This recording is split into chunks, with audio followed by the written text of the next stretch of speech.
Welcome to this tutorial of the Carter Starter Microgreen kit by Tiny Winds. We're going to start by putting the cocoa coir into the green tray, and we're going to add 2 cups of water.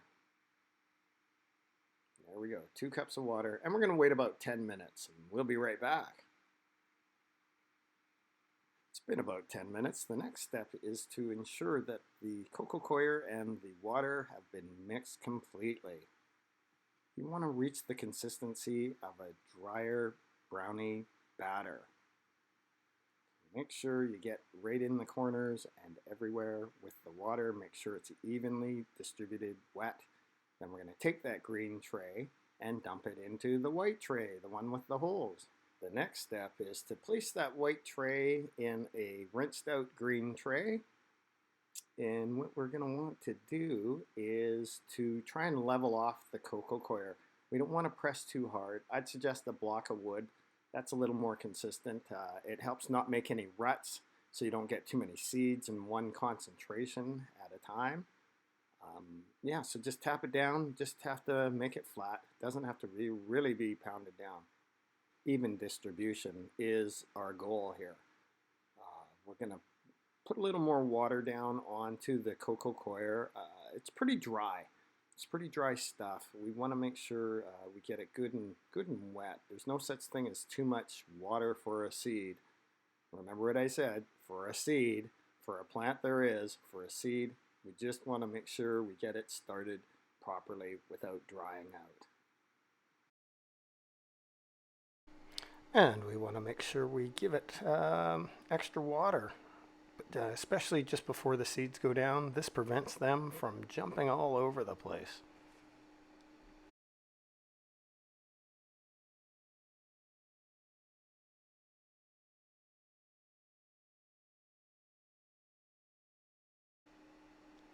And we're going to take our seed packet and start in the corners distributing seeds. Not too many, just real easy like. You'll get the hang of it once you start seeing what your final project is, because you're going to be doing the perimeters, the corners first, the perimeter, and then fill in the rest of the area with the remaining seeds until you have a consistent looking bed of seeds. Pretty easy, eh?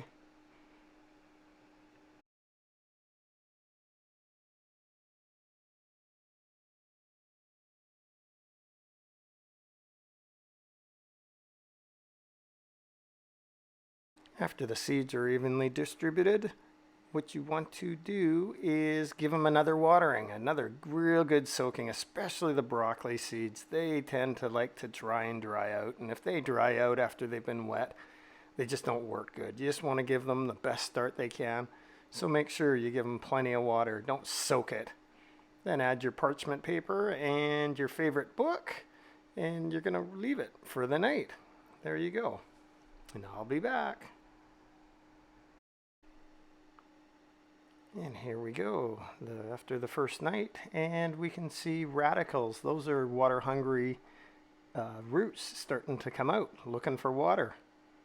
This is a very good sign. This is what we want to be happening. That's why we're weighing them down, to get them to drive into the cocoa coir. We'll give them a good watering, just a spritz, and give them a covering. We're going to check the bottom for any radicals maybe popping through, but a little too early for that. Check it out. Here we are. It looks like I see some very water-hungry radicals. This is not mold.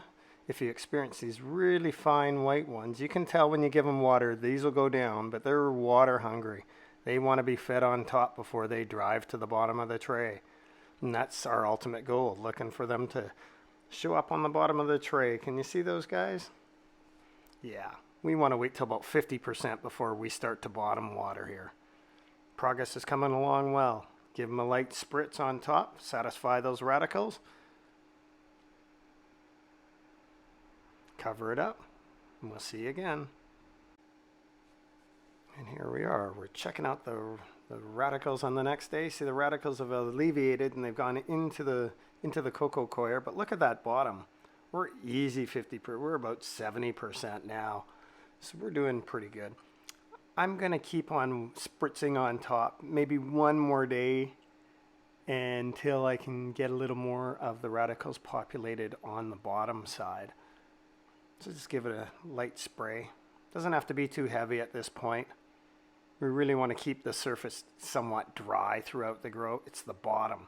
That's where I'm adding 2 cups of water to start with. That's the number I find works best for me. This handy trick here that I do is I cover and keep it kind of dark down below. You want to still deprive the plants of light so they'll stretch and reach. You can use a loosely placed tea towel to do the same job.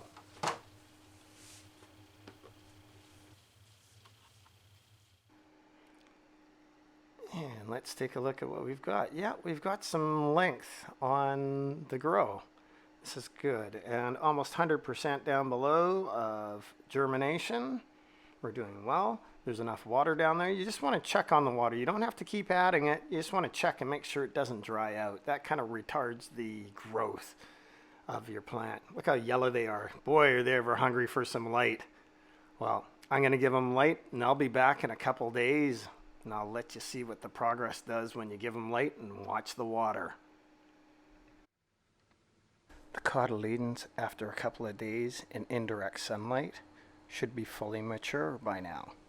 The cotyledon, that's the first leaves that are produced on the microgreen.